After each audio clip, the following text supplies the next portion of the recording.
Hello everyone, আসসালামু আলাইকুম। ঈদ মুবারক। Daily blogs and lifestyle চ্যানেলে আরও একবার ওয়েলকাম জানাচ্ছি সবাইকে। কাছে এবং দূরে যে যেখান থেকে আমার ভিডিওটি দেখছেন, আশা করছি আল্লাহর অশেষ রহমতে সবাই ভালো আছেন। আমি আলহামদুলিল্লাহ বেশ ভালো আছি। এমনি সব সময়ের তুলনায় এখন একটু বেশি ভালো লাগছে, কারণ কি এটা হচ্ছে আমার ঈদ উল ফিতরের ব্লগটা যখন আমি এডিট করছিলাম তখন মনটা আরও বেশি ভালো ছিল, কারণ কি এখন আমি ঈদের ছুটি কাটাচ্ছিলাম। প্রত্যেক বছর ছুটির তুলনায় এই ঈদের ছুটিটা একটু বেশি স্পেশাল ছিল, যেহেতু একটানা 9 দিন ছুটি পেয়েছিলাম, কারণে ঘোরাফেরা করার জন্য অনেক বেশি হাতে সময় ছিল।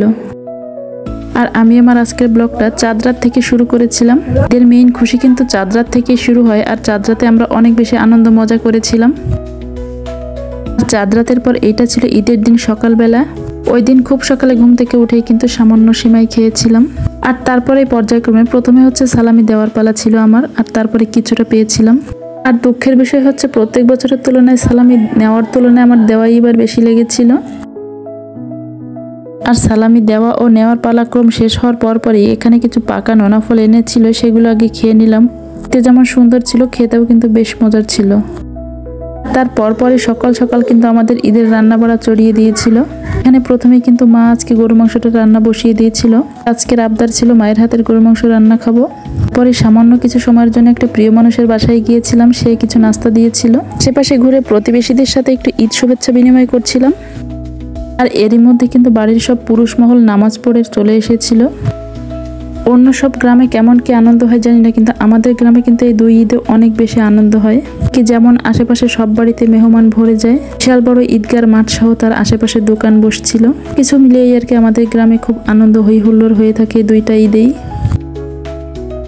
আর আমার পার্সোনালি মনে হয় বিশেষ করে ঈদ উল ফিতরটা একটু বেশি আনন্দময় হয়ে থাকে।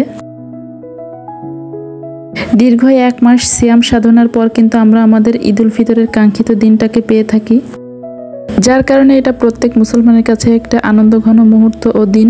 এইদিকে আমি হাতের এক সাইডে চাঁদ রাতে মেহেদি দিয়েছিলাম এবং অন্য সাইডে ঈদের দিন সকালবেলায় দিয়েছিলাম। এখন আমার পুরো হাত ভর্তি ছিল। মানে আনন্দ, ঈদ মানে খুশি। আর এই ছোট ছোট আনন্দের মাধ্যমেই কিন্তু আমাদের পুরো দিনটাকে সাজানো উচিত। কোনো বিশেষ কারণেই কিন্তু আমাদের মনটা খারাপ করে দিনটাকে নষ্ট করা উচিত না। কারণ কি সবার একটা কথাই মাথায় রাখা উচিত, এবছর আমরা ঈদ আনন্দ ভাগে পেয়েছি, অন্য বছর তো নাও পেতে পারি। সেই কারণে আজকের আনন্দ আজকেই উপভোগ করা উচিত। এইদিকে আমাদের ঈদের দিনের খাবার ছিল বেগুন ভাজা, ডিম ভুনা, রোস্ট ও গরুর মাংস। আমার অবশ্য বাড়ির বাইরে ঈদের দিন কারো বাড়িও যাওয়া হয়নি এবং অন্য কোথাও ঘুরতে যাওয়া হয়নি, তাই নিজের বাড়িতেই সুন্দর আরাম করে ভাত খাচ্ছিলাম। ঈদের দিনে মোটামুটি ভালোই গরম ছিল, যার কারণে নিজের বাড়িতে খাওয়া দাওয়া করে রেস্ট নিয়ে বিকালবেলা একটু হাঁটতে বের হলাম আমরা সবাই। পুরো বিকাল পর্যন্তই কিন্তু গরমের আবহাওয়া বেশ ভালোই ছিল, কারণ একেবারে সন্ধ্যার আগ মুহূর্তে আমরা কিছুটা হাঁটাহাঁটি করছিলাম এই ধানের চারপাশ দিয়ে। সন্ধ্যার আগ মুহূর্তে কিন্তু এখানের পরিবেশটা স্নিগ্ধই ছিল, যার কারণে অনেক ভালোই লেগেছিল এখানে আসাতে। এদিকে এক সাইডে ধান ছিল, অন্য সাইডের উপরের জমিগুলো একেবারেই ফাঁকা ছিল। আর এইদিকে ঈদের দিন কোথাও না বের হলেও ঈদের পরে কিন্তু একটা দাওয়াত ছিল। এখানে গিয়ে কিন্তু একেবারে মজার মজার রান্না দেখতে পেয়েছিলাম তার হাতের। ঈদের সময় কিন্তু সব বাড়িতে এত মেহমান ছিল, সেই কারণে আমরাও ঈদের পরের দিন হয়ে গেলাম অন্য কারো বাড়ি মেহমান।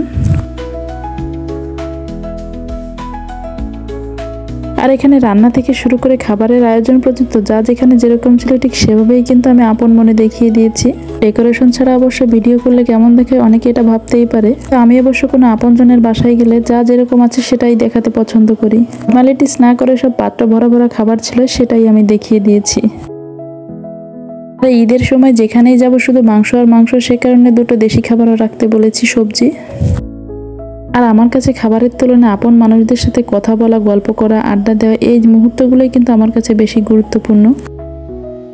সারা বছরে আমাদের কাছে ঈদের 2টা দিনই আসে অনেক বেশি আনন্দের, তাই এ সময় একটু ছবি ভিডিও না করলেই নয়। দোয়া করে আমার মতো ঈদ আনন্দ সবার কাছে পৌঁছে যাক ইনশাআল্লাহ। ঈদের এই আনন্দ ছড়িয়ে যাক সবার ঘরে ঘরে, সেই কামনায় শেষ করছি আমি আমার আজকের ভিডিওটি। সবাইকে আরো একবার ঈদ উল ফিতরের শুভেচ্ছা। ঈদ মোবারক। আল্লাহ হাফেজ।